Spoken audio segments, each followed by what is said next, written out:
Hello everyone! Dito po kami sa Tulip Park, Roma. As you can see guys, iba-ibang art ng bulaklak, iba-ibang kulay, iba-ibang variety. Dito yan sa Tulip Park, Rome. Di man siya kasing ganda ng tulip sa Netherlands o sa mga malalamig na bansa dito sa Europa, ay okay na rin guys. Very appreciated. Lalo na yung mga locals. Namimili sila guys ng mga tulip.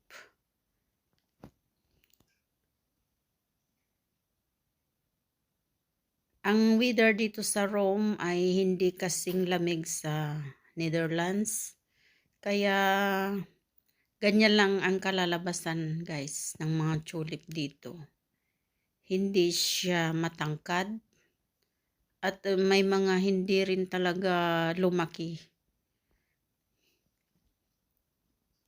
At ang lupa sa tingin ko guys ay hindi talaga angkop. Natamnan ng mga ganito kasi ano siya, dry.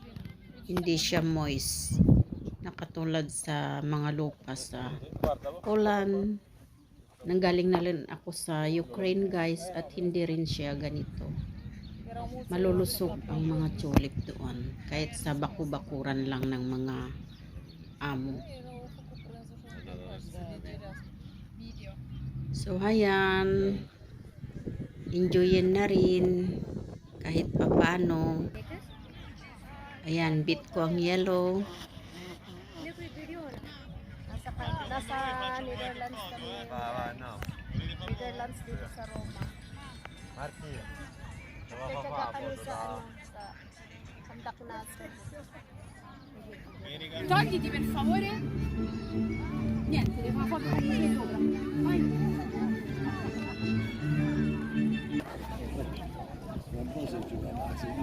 At may mga inorganize din silang mga program para sa mga chikiting. Practice pa lang yan guys.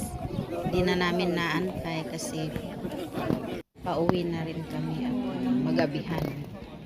Pauwi sa mga bahay-bahay ng mga amo. Ayan guys, kung may available at may budget ka, mamitas ng libre, pero pila dyan para magbayad.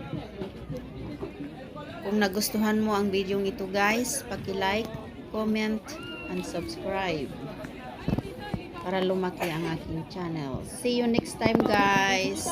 Ciao! Arrivederci!